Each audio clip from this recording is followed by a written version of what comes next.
A ver. Aquí el Robi de Josu. Garin, korto zaizu, Garin, zuango olkian, noiz, bai, korto zaizu. Bai, a ver, zalan dana. Astuna da, Jarriko dizu Astuna da.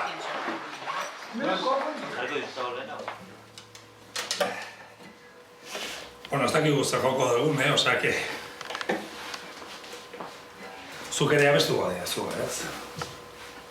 Joder, zu baino beto, igual, gazuan, igual... O igual le gano. Seria da. Zelo? Seria da. Balitzen zaizu. Probatzearen, bosten dira, a ber, nik uste dut hola egiteko modun, bosten dira eta lau, eta zer ez da berdin, ikusten dut errez larru beltzak. Vale, probatuko dugu? Venga, ze, hau.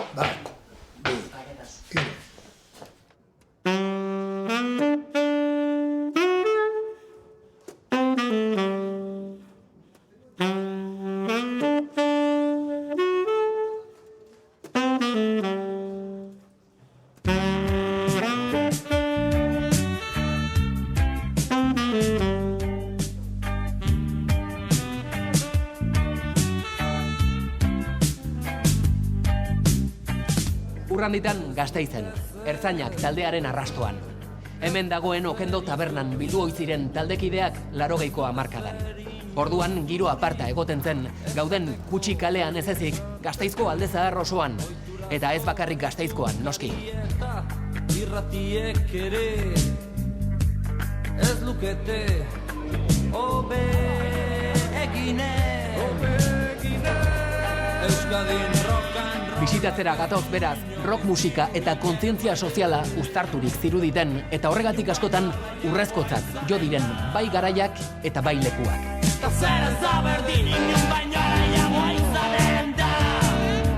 Ertzainak taldearen bitartez uler dezagun zer izan zen ura guztia eta nola aldatu diren gauzak, kamarada.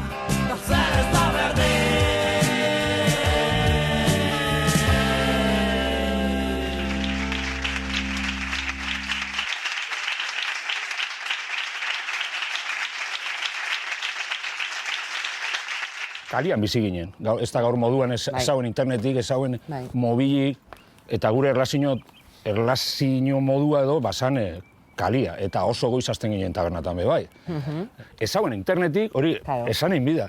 Zela heltzen die gauzak, adibidez, Genaro nire kuadriako bat, basakan anai batan luma, ikasten Gasteizen, eta jode, urten dela talde bat euskeraz, punkixa, osea, pistols edo klase moduan, baina euskeraz da, baizea, osea, maketa ekarri, eta hori gure buruan, nire buruan behintzat eta ondokoen dako behi zen, la hostia. Baina ni horatzen az, lehenoko maketia entzun da, bastakit, nik konparatzen dut de klase edo 6 pistolen lehenoko diskuak entzun nahuen hori zirrara bat, ez da nola, esan... Nik lehenengo aldez ikusi nituen Gasteizen itoizekin. Bueno, de hecho, fangitzen nik itoiz ikusten. Hori korrikako... Korrikako jai bat igual, bai. Hori 83an izango zen. Izan dike, bai. Nik lehenengo aldiz Gasteizen izan zen. Flipeta. Bai, neu begari izan zen, lehenengo aldiz ikusen hauen tipo bat belarritxoko batekin, urruen izan zen. Bai, edo tornillo batea. Ez, kriston arua zaukan.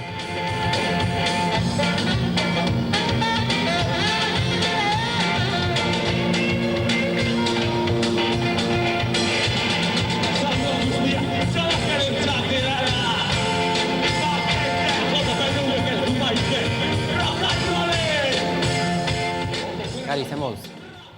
Edarki. Esango diguzu non gauden?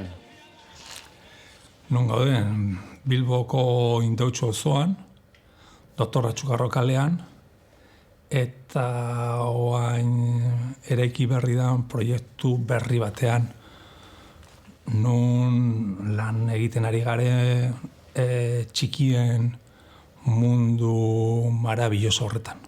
Rock and rollak ez du Euskadin dirurik emanen, abesti hori esaten zuten. Profezia izan da zuretzak kasuan.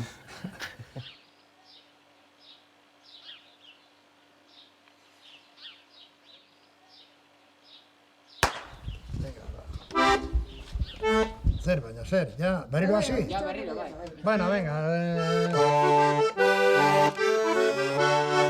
Josu, ze moduz? Ondo esan behar, beti. Mekoletan gaude. Bai. Esango diguzu zein dan leku hau? Bueno, hau da, ni jaio nintzen etxie.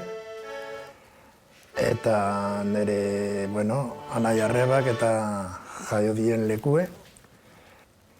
2 urterekin pantanua egin zutenean hor Legution. Familia mugidu behar izan zuan Gasteiza. Eta duela 25 urte pasatxo, tokatu zaidan berriro honea egitea, eta, hemen bizina ez pozpozik, jaiotako etxean, nire aitaren etxea defenditzen. 80ko hamarkada hasieran taldea sortu zen dutenean, zu Gasteizen bizi zinen. Noski, bai. Ertzainak sortu aurretik, zer egiten zenuen? Eta zesta, LKI zera partidu horietan nebilen esker muturreko partiduetan. Bertan Xavier Montoya ere bazan partaidea eta, LKIn edo ginela sortu zan ertzainak egiteko, ideia. Erabaki genduenean, egingo genuela munduko talderik onena, euskeraz izango zala, da ez dakizer eta badakizer, eta hasi ginen kaparrada ematen egun guztiekin, gure proiektuarekin.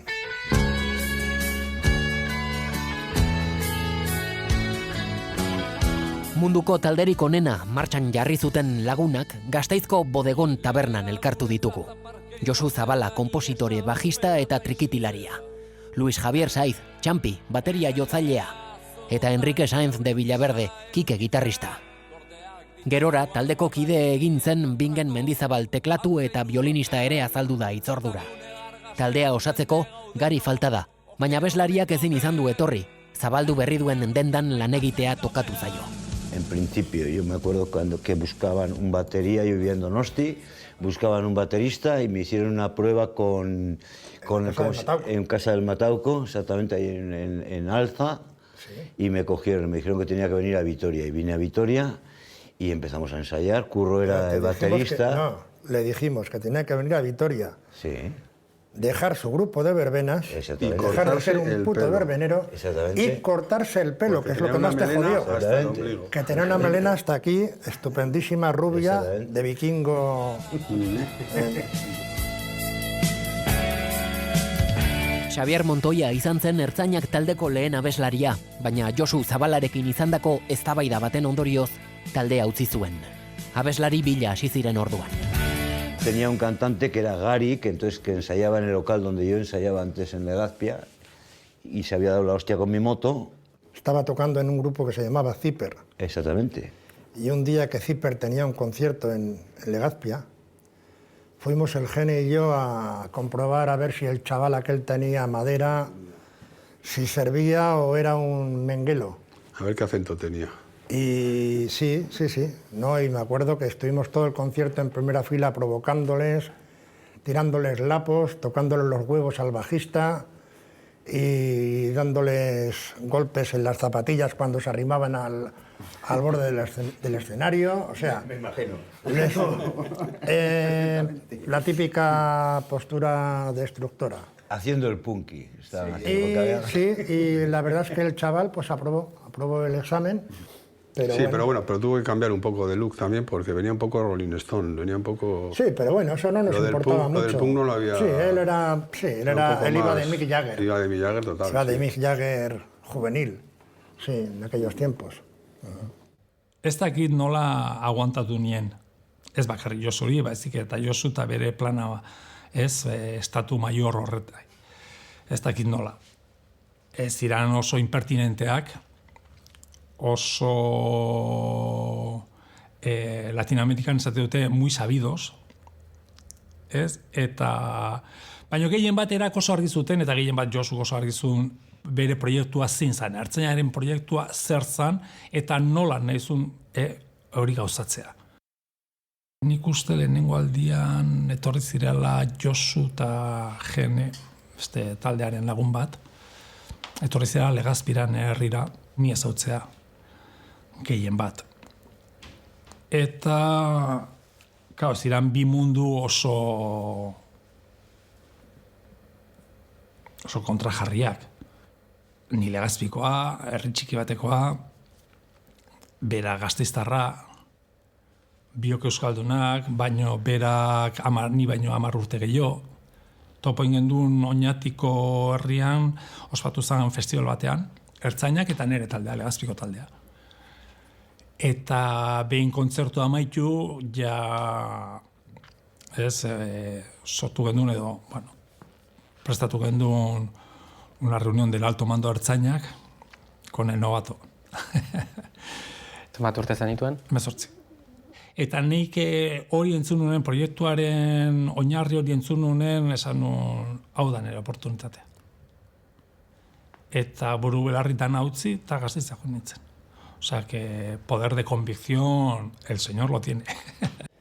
Yo por filosofía y porque era el encargado, fui uno de los encargados de comerle a todo el mundo el coco para que se lo creyeran y el objetivo era que se creyeran que estábamos haciendo algo importante para que se lo tomaran realmente en serio como realmente lo tomamos, porque quitando este señor que era un buen músico, digamos, en aquel tiempo, con su experiencia, el resto de los demás no teníamos ni puta idea de lo que estábamos haciendo. Baina gehien bat aipatuko nuke garaietatik, alde batetik zein argi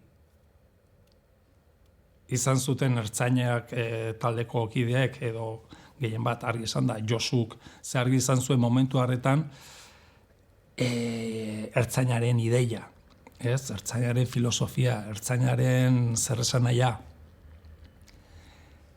Eta zein argi izan zuen baita ere, eta ze nolako indarrak azaldu zituen bere proiektu hori maigainean eratzerakoan, guztiok dana baztertu, dana utzi eta berarekin ibilbidea hasteko.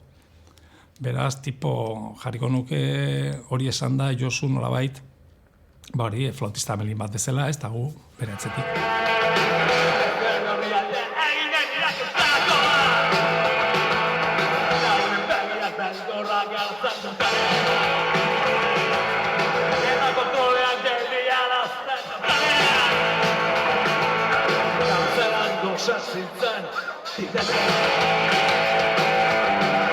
Eta Josu Zabalaren etxea zen el cuartel general bat.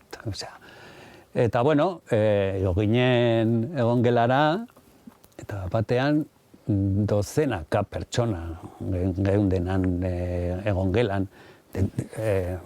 Lau edo bost musikariak eta besteak ez ezagunak ziren.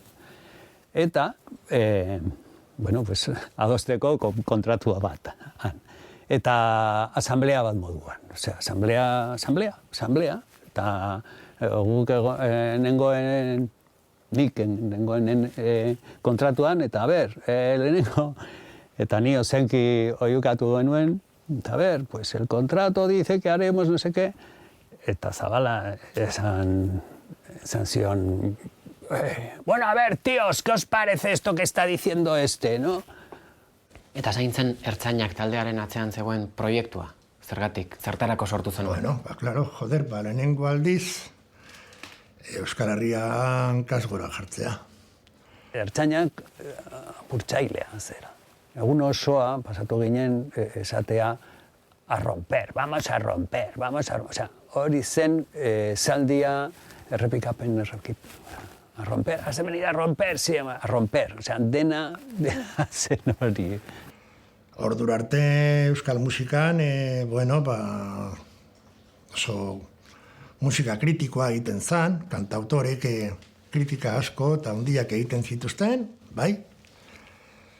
Baina astutzen zitzaien beti gaitza ere, gure baitan ere badela.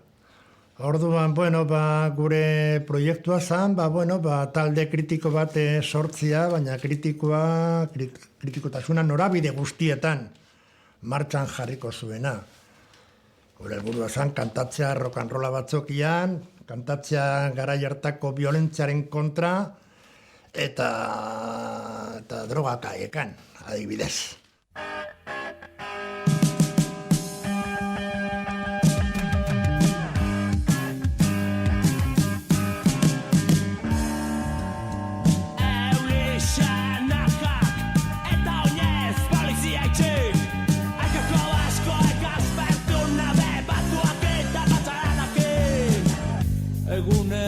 klasera joan. Ni beti esaten dute Gasteizen sortu ginela, Gasteizen sortu jarginelako, Tolosan saiatu ezkero. Gure bezalako talde bat egiten antxe lintxatuko gintuzten. Zergatik? Bueno, ez alako ulertzen eta, Euskaldunguak ez zuela bat ere begionez ikusten guk egiten genuena. Gure lehen fansak edo gure lehen jarraitzaileak Gasteizen zan erdal jendea, beti galdetzen ziguna zergatik egiten genuen euskeraz eta ez erderaz, eurek ulertzeko moduan eta guk erantzuten genien nahi genuelako, horrela behar zuelako egin. Jendea ibiltzen ginen Matxete plaza honetan, pila, jende pila elkartzen ginen hemen. Gainera mota guztietakoak, batzuk artistak, beste batzuk hippiak, beste batzuk ez dakiz zer, denetarik.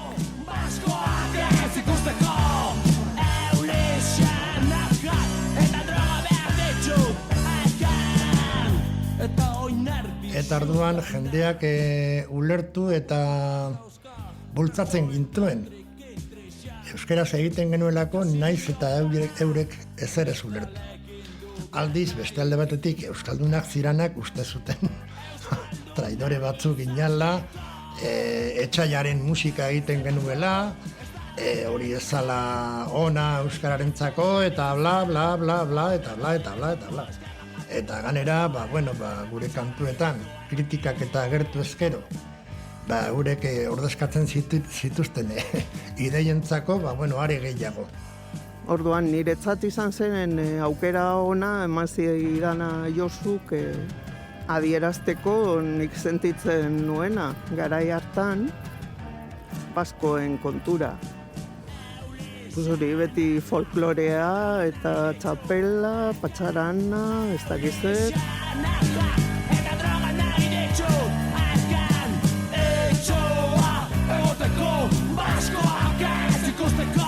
Ni horren kontra nengoen eta gustora egin nuen letra hori amorratuta ere banengoen eta Josuke aukera eman zidan hori egiteko. Zetako ez da beten ditzen, ez dira bentezkalia bizizan, da odioz daude betiko eskemak apurtu jangozko horrega zarratatxe berri gotu eman.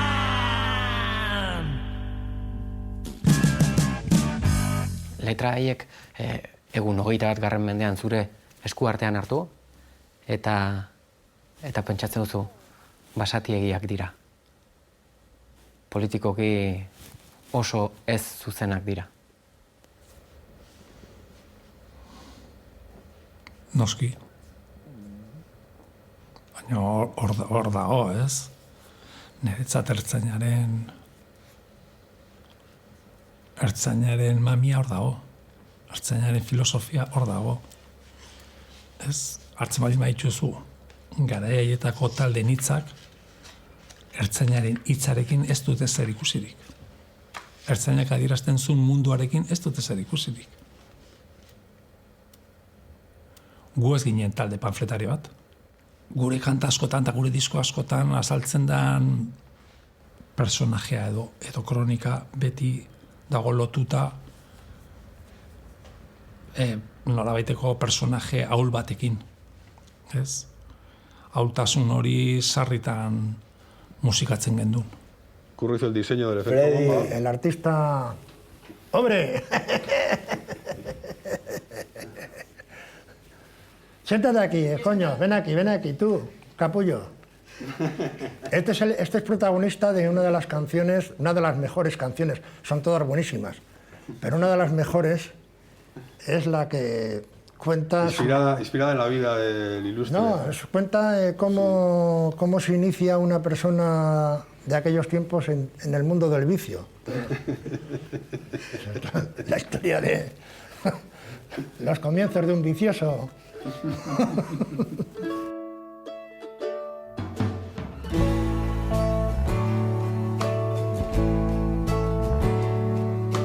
Nik enkargatua izan nahi nuen Bainan denok izatez jaiotzatik, puta seme batzuk besterik ez gara. Peninsularesekin hasi nintzan oso gazte biziotan, ero 18 zigarro. Y un día que estaba yo celebrando, estaba celebrando él el Pablo Martín, y de segundo apellido posiblemente Fernández, actualmente difunto, y estaba celebrando que le había robado a su madre una botella de whisky y me invitó a ayudarle a beberla. Y me encontré con el Josu, yo ya iba borracho, pero me emborraché más con el whisky y empecé ya a decir chorradas y el Josu las escribía. Claro, ahí todo el mundo estaba de fiesta porque había huelga de maestros y tal, y este hombre estaba rebotadísimo con todo el mundo. Estaba rebotado de que allí no trabajaba ni Dios, o sea, Gary y yo éramos dos vivas a la Virgen, que no trabajábamos ni hacíamos nada, los otros estudiantes en huelga porque les da la gana, y aquí el único que pencaba y que trabajaba era él. Y en una de estas ya se rebotó y nos contó en directo todo su proceso de su vida laboral. De entrar en los vicios. Empezó a contarnos cómo empezó a fumar, y ahí llegan los cigarrillos amarillos, ¿no? Nos empezó a contar que él quería ser encargado, pero que todo en la vida le ha salido mal, etcétera. No sé. Lo dijo todo con un dolor enorme, estaba rebotadísimo. Zindia Gasteizen paratu, beloradora joango nao, beloradotik Malagara, Malagatik Zeutara, Zeutatik Txiona, destinu petrala, hauxe duk hauxe, gure destinu petrala, hauxe duk hauxe, gure destinu petrala, hauxe duk. Bueno, guk grabatu genuen euren kantu bat, euren bersio bat egin nuen duela urte batzuk, Azukreko Oskorrak diskoan. Diskoa irekitzen duen kantua da, Cigarrillos Amarillos. Nik enkargatua izan nahi nuen. Nik enkargatua izan nahi nuen.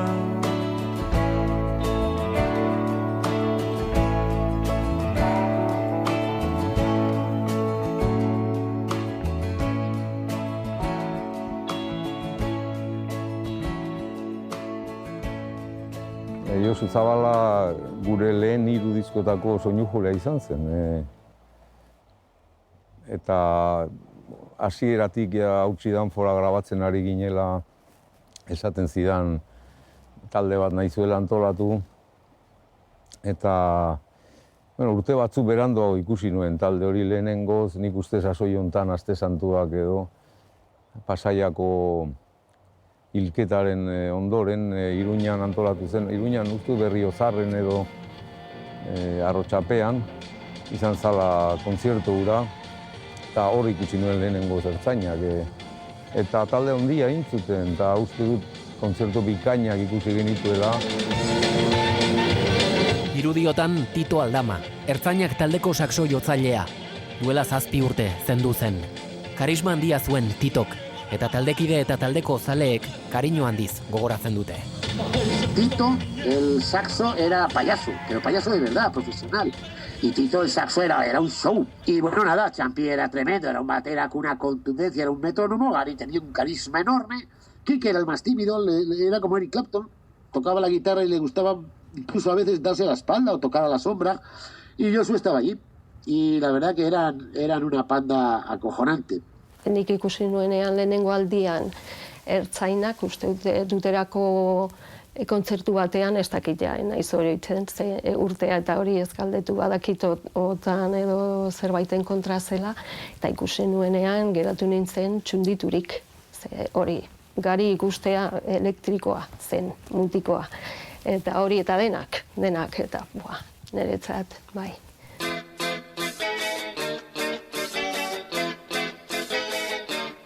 Puri Altzelai ikusi berri dugu.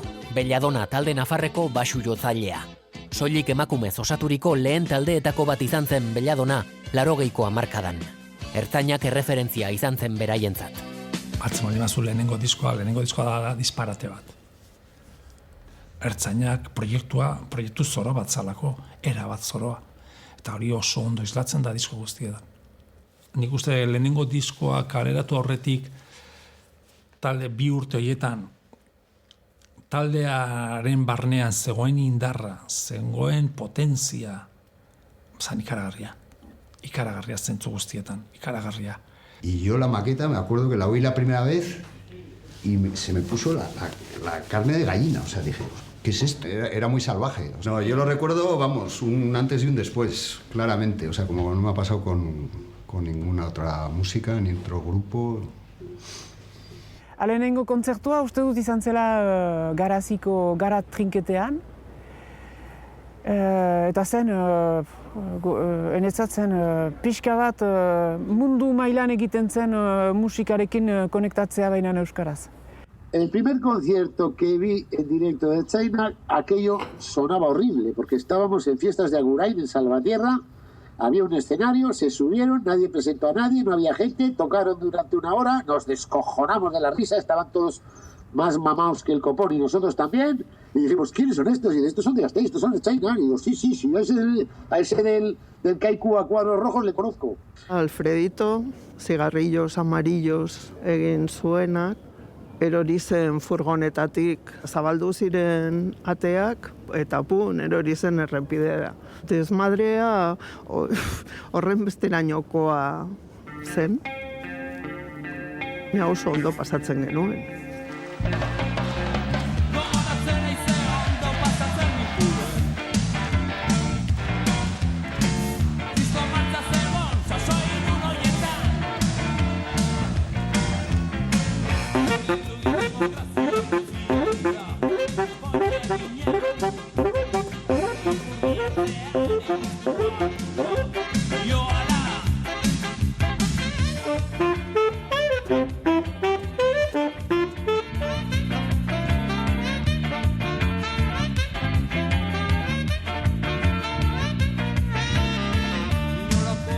Bueno, Josu esan du beti hori gu jotzen genuen euskera, osea, rock euskaraz eta publikoa izan zen erdaldunak. Osea, erabat erdaldunak, igual salbuespena zen tipo bat edo neska bat, baina denak erdaldunak.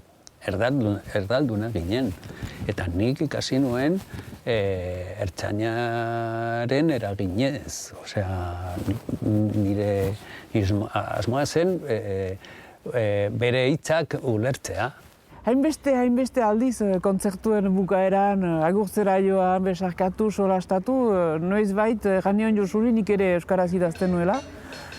Eta gantzautan, bidali bizpahiru teksto, eta lehen aldi batean bidali nizkion 2 minutu ero eta egunetik egunera eta orduan Parisen bizi nintzen. Geltokiaren gainetik iragaiten diren hautzen bortitzak hortzez mugatutzat jo ditzazkezunean. No hemos tocado nunca, en cualquier parte que nos hayamos movido, prácticamente no puedo recordar un concierto en el que no hemos estado arropados por amigos de verdad. Siempre ha habido, en la última esquina que hemos ido, cuando pensábamos que íbamos a tocar ante nadie, siempre aparecía algún colega. Guartzen genuen bat birua, egineko suplementua. Asteburuko plana hori izan, ertzaina nun jotzen dau. Venga, hor plana, zelan goiez, nola, beti holan. Eskerrak, kotxea zekotzela. Eskerrak. Ertzainak edo horri, edo bia batera, ze askotan, bisak elkarrek egotea behin, eta gure dago zen.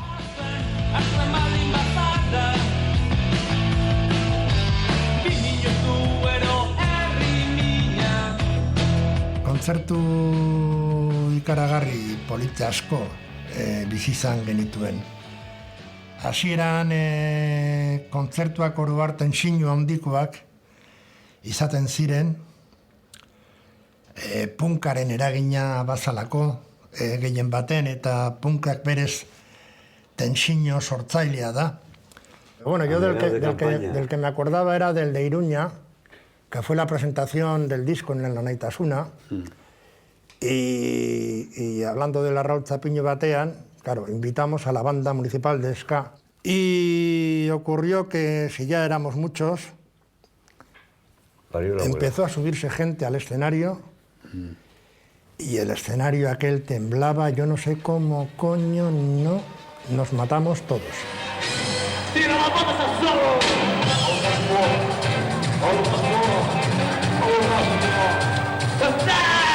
Saltando todos como locos, ahí, con un marchón y un desenfreno exagerado. Y claro, y el Carra y el Jave ahí, más contentos que la hostia, y bueno, una alegría increíble.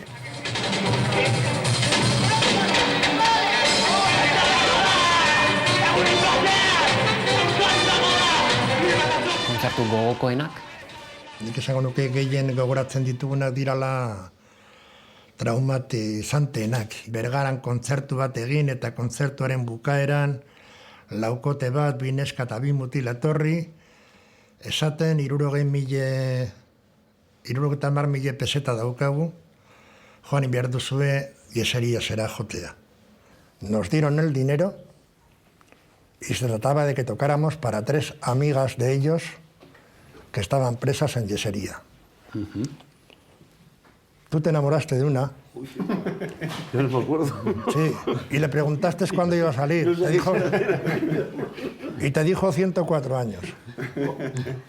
Mahoma, ripeko kantaria apuntatzen da furgonetero, eta bueno, dana bihurtzen da historia oso berezia, Mahoma bere, bueno, kollar batekin, txakurre, burnizko kollar batekin saiatzen da, espetxera sartzen, moztu behar diote, en fin, sekulako barrabaskeriak egin tartean eta saiatzen da furgonetarekin funtzionaria bat harrapatzen, patiora sartu eta han alboetatik entzuten da El Moreno para mí, joan ginen 3 pertsonentzako kontzertu bat egitera.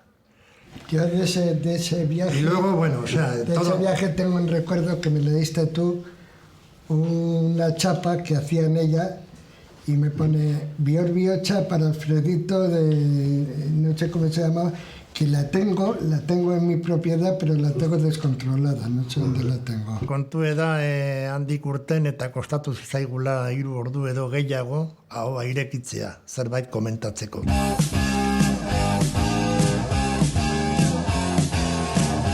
Inoiz ez zegoen jakiterik nola bukatuko ziren ertzainak taldeko kontzertuak. Karga polizialak ohikoak ziren. Entró una tanqueta de la Guardia Civil en la plaza, según estábamos tocando, haciendo el molinillo desde arriba, haciendo molinillo con el disparador de botes y de pelotas. De repente todo el mundo corrió para todas partes, nosotros seguíamos tocando. Yo me acuerdo que estaba... la canción, que era la canción. Yo me acuerdo que estaba detrás del Marshall con un pañuelo para el humo, para no tragarme el esto, y seguía tocando detrás del bafle. No. La plaza ya estaba desierta, el Barrabás gritando que me han dado la mesa, que me han roto la mesa, que no sé qué. Fue increíble, increíble. La tanqueta disparando así en esto, pelotazos cayendo ahí en el escenario, y nosotros estábamos tocando El Camarada, que era la última canción del repertorio, y señores... Ay, qué memoria tienes, tío. Señores, qué memoria. Un honor, terminamos la canción. Sí, de la buena canción.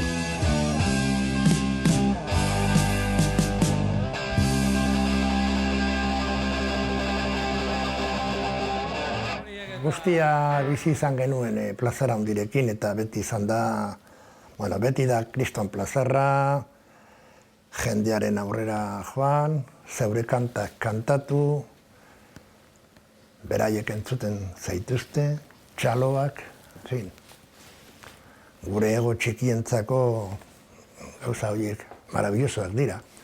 Horrekin asko gozatu dugu, noski.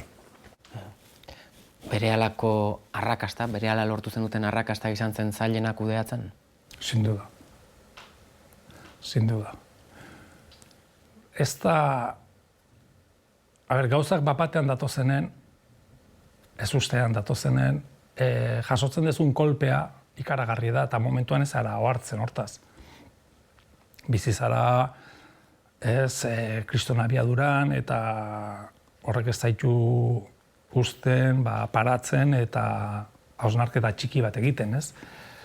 Ze zaude momentu guztian, gauz berrietan, eta zaude modo zentrifugado. Eta hori oso komplikatua da. Eta gauz bat aitortu dizut. Diskoak aleratu, diskoaren erantzun ikaragarri hori jasota gero, nire lehenengo erantzuna, eta oso ondo horatzen naiz, ensaio batean, nola azaldu nuen, nik ez nola nahi, ja taldean segitzik.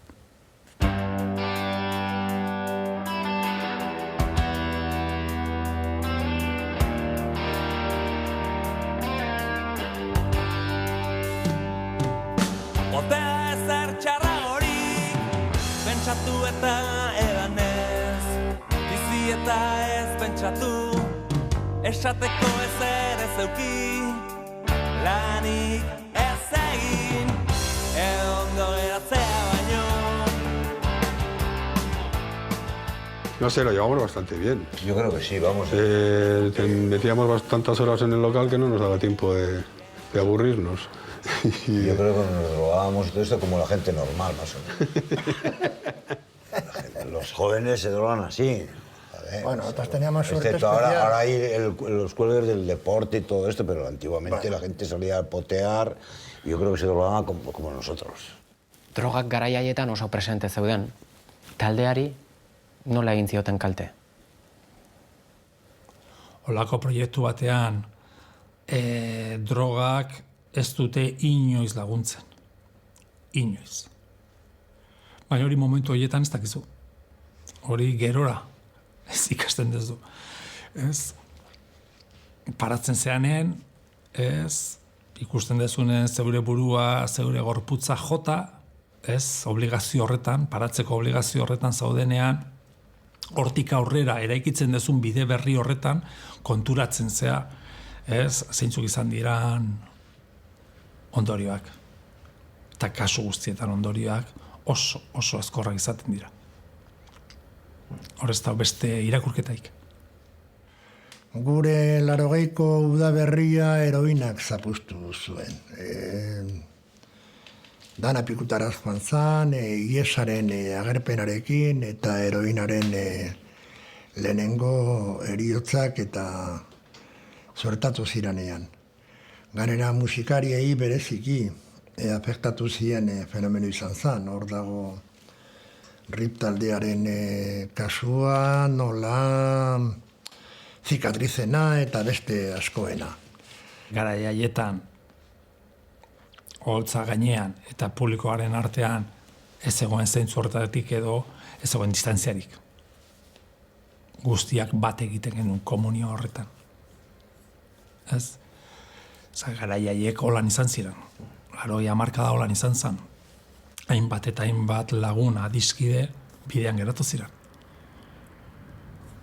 Baina hori, tokatu zitzaigun errealitatea, baino ez da izan. Ez dira betiko garai honenak, azken finean gizaki hutsak gara. Barearen ostean datore gaitza, uda berririk ez guretzat. Denborak aurrera Bihurtu ginen talde arruntako bat, ez dakit. Aitor Mena kantuak deskribatu nahi duen historia dela, ez dakit, nonbait. Roatu gabe arrun bilakatuta, ohartu gabe heldu gara mugara. Josuren gaitasuna dela eta ez, Josu bapatean azaltzen zitzaigun lokalean Aitor Mena kantarekin. Eta kanta hori lehenengo maketan entzun da gero segidan. Ikusi izan hor bat zegoela beste bide bat, hor bat zegoela kanta potente bat. Guztia berrera ikitzeko, baino ja berandu zan. ez dizudala inoiz gezurrik esan eta zaude ziur ezin izango zaitu dala zu inoiz aitortzen dut izan zarela ine bizitzaren onena baina orain maitiaren baino lehen aska gaitez. Ertzainaren kanta zerrendatik, bakarrik kanta batek ematen ditolako ikara baino ez, ikara eskor bat baizik eta ezin detela neurea sentitu. Eta kanta hori Aitormena da. Bestekin oso gustora sentitzen ez, ondo, ez, hombre, kanta batzuek duten hitzak gaur egun, defendatzea edo, etxen dezuna da, lizentzia batzuk hartu eta kitxo. Baina Aitormenarekin dakaten sensazioa beste bat da. Kantatzen nagoenean eta jotzen ari garenean bai zuzenen edo bai lokalean, sentitzen dut kanta hori ja ez da lagurea. Aska gaitezen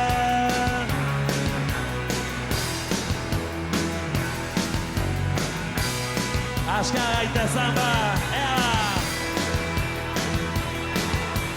No, yo creo que, a ver, digamos, hay unos años de los ertzainas en los que, digamos, por decirlo de alguna manera, son los tiempos heroicos, donde éramos unos miserables al principio, estos miserables de repente alcanzan el éxito, cambian, yo creo que cambiamos en cierta medida, en nuestra pequeña medida, la sociedad, y a partir de ahí llega un poco el momento en ya que empiezas a ser asimilado, todo lo que has estado haciendo hasta entonces, que ha sido romper por aquí, romper por allá, con lo establecido por muchas partes, bueno, pues termina ya un poco ese efecto, digamos, destructor-constructor de las ideas del grupo y al final terminamos ya, siendo parte de una expedición cultural casi gubernamental a Cuba, lo cual ya,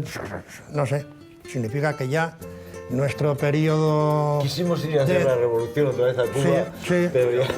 Nos llamó San Moreno para tocar en sus programas de verano. Ahí se acaba nuestra historia, ya poco podemos decir a partir de... Se nos acabó la revolución en Euskadi. Guantánamo tiene un son sobre su piel duradera que gira porque hay manera con su ritmo juguetón. Kubara joan aurretik, nik argi eta garbi azaldu non bai gainean. Nik ez nuen ikusten ertzaina. Baina ez da ere ez nuen ikusten ertzainaren proiektua iztea edozein modutan.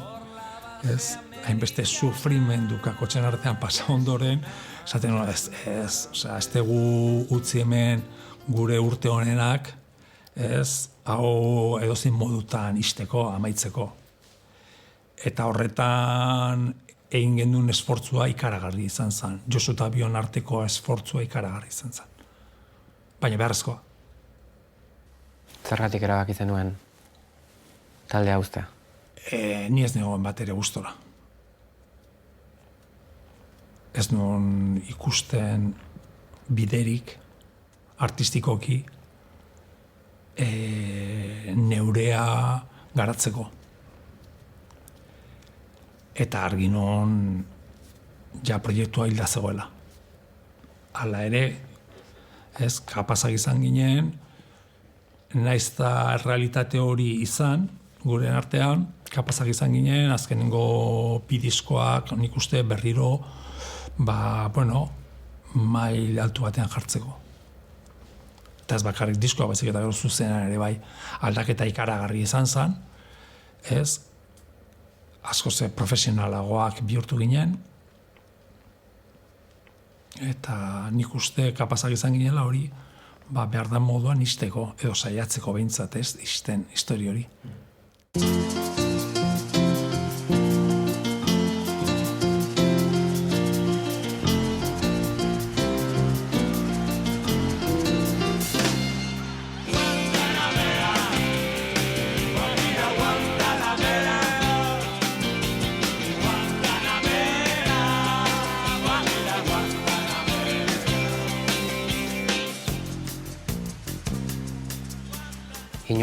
taldea desegiteko erabakia ez da mutu zara? Inoiz. Hombre, a ber, taldea desegin da gero nire hasierak bakarka bezala, bakarlari bezala ez iran bat errazak izan. Baina inoiz, oso argi izan nun hasieratik. Ertzainak hilda zegoen. Osake, hori mantentzea, hil bat mantentzea zertarako. Ez hori oso garbi nuen. Baina nik uste urtea pasa eta gero guztiok onartu zutela hori. Ertzainaken ibilbidea berriro hasteko aukera izango bazenu? Zeo zer aldatuko zenuke? Bueno, segurazki aldatuko nuken guztia, baina bueno, baina dana izan zen improvisazio bat. Dana zen improvisazio bat. Ni harro nago nire lagunekin, eman zutelako garai hartan dana eman behar zanean, dana ematen genuelako. Eta hori da nik uste dut importantena. Osea, ez genuela ezer gordetzen, ez zala enpresa bat, kalkulatua, ez buke pentsamolde bat genuen, hori defenditzen saiatzen ginen, eta, bueno, disfrutatzen saiatzen ginen, ludikotasuna oso importantea zen, eta gero pentsatzen genuena eta aski izatea eta libre bizitzea, zen oso importantea, eta besterik ez.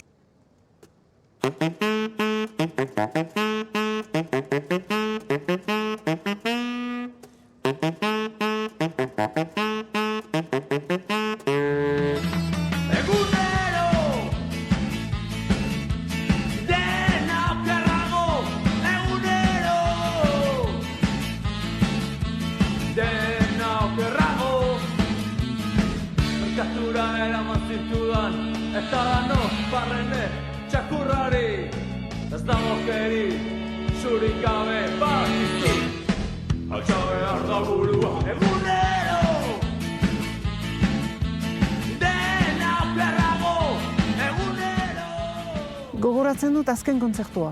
1982an izango zen. Uste dut ene novela batean aipatzen dudala, Amaia Azpeldoi sailean. Eta zen Dona Zaharren eman zuten iparraldean azken kontzertua, eta gau hartan, urtarrila zen, gau hartan Garazi eta Baiurrealdeko mendi guztiak sutan ziren, eta errekiak edo suhakak egiteko sasoina baitzen. Eta orduan bazen alako hori musika, azken kontzertuaren emozioa, eromen hori, eta ingurua eta airea betetzen zuen erre usain hori. Azken aldikotz erretzen ginen ertzainaken aintzinean. Nik uste dut oso eragin handia izan zutela. Alde batetik euskeraz kantatzen zutelako letrak ere, hitzak, bai. Eta baita nik esango nuke eskenatokian zeukaten energia. Ertzainek indarra handia zeukaten. Gero begira orain zenbat talde euskaldun, zenbat musika mota, zenbat gauza egiten diren euskaraz. Lehen ezinezkoa zan. Yo recuerdo de verdad, de manera muy entrañable y además con envidia, no volveremos a tener aquellos tiempos. Lógicamente ya nos hemos hecho mayores, ¿no? Pero a día de hoy nos meterían en la cárcel. Hemos involucionado una barbaridad a la hora de crear. Eran un grupo maravilloso. Nik uste dut badira triada bat edo trinitate bat euskal rockan. Eta trinitatea da nire ustez. 80 hamarkadan izan zen ertzainak, 80 hamarkadan izan zen Negu Gorriak, eta 20 mendean izan zen dudari gabe Berritzarrak. Eta hori dira niretzat trinitatea, euskal rock trinitatea.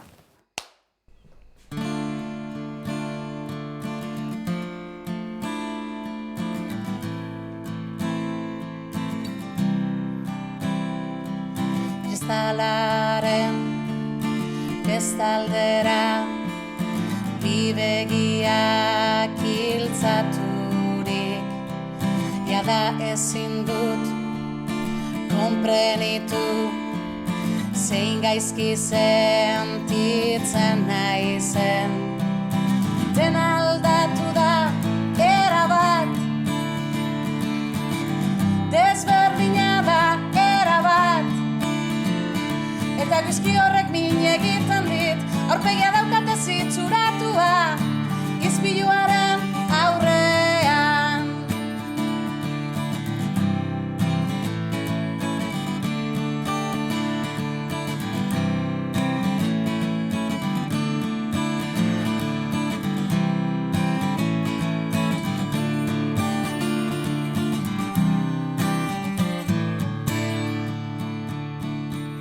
Kristalaren imagina orain denboratan galtzen da, taburua nahazten zait kea aizean bezala. Iturri lehor agortua, putzu ilun pozoindua, baina bekaso dena kaso bada, berandu dut aldatzeko iragana, izpiluaren aurrean. Izpiluaren aurrean. Izpiluaren aurrean. Baina bekaso dena kaso bada, berandu dut aldatzeko iragana, izpiluaren aurrean. Izpiluaren aurrean. Izpiluaren aurrean. Izpiluaren aurrean.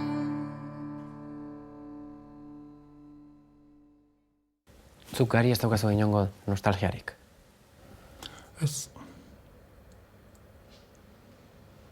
Ez ditut ikusten urte haiek glamurrarekin, eta ez. Ez. Eta gainea oso zentratuta nago egunean. Holtzara igoten zarenean, gaiz guztiak desagertzen dira. Putadia da, holtzatik bajatu behar dala eta gerora gaitzak bueltatzen dirala. Baina holtza gainean ez dago gaitzik. Oso ezen ari zuen zutea.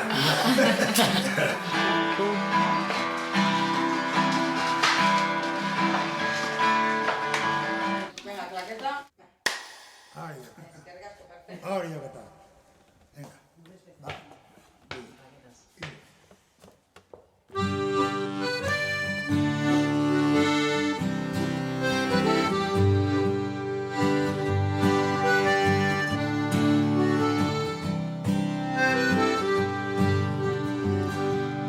Ez dut azar,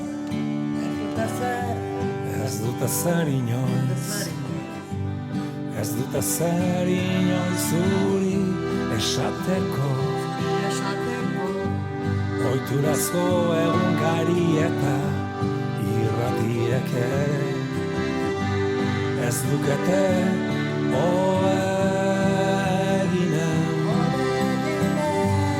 Euskadin rock and rollak ez du inoiz dirurik emanen, inin baino ariago izanen da, eta zer ez da berdin.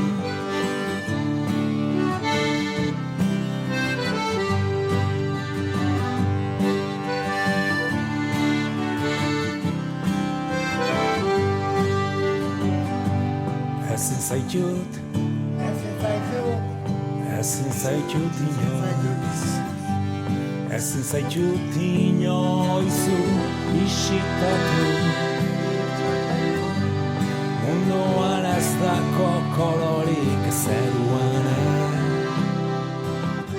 nire zain gaizki egina. Ez dauket gaur egun, ez dauket olako sentimentu ezkorrik, eta naturaltasun osoz, eta kapazan naiz Josurekin elkartu eta disfrutatu kanta jotzerakoan, bere kanta jotzerakoan, eta bera kapaza da neure terrenoan dagoenean, ez, jotzen, berare kapaza da disfrutatzen. Beraz, nik uste hori dela leziorik importantena. ez ikasi dugun leziorik importantena. Eta zer esateko kapazak izan gala bera, ez? Biligina 11 urtez elkar, proiektu zoro eta inkostiente batean, naizta harreman pertsonalak txarrak izan taldea desegin gendunen, kapazak izan ginen guzti hori ondo borobiltzeko eta ondo izteko, eta urteak pasala, ez, gaur egun kapazak gea biok elkartzeko, repertorio hori berreskuratu, eta holtza gainean ez bakarrik disfrutatu, baizik eta emozionatu ere. Eta horrek esan nahi du, bueno, prozesu guzti horretan, 11 urte horietan, olako hazi bat, ez, jartzeko gai izan ginela.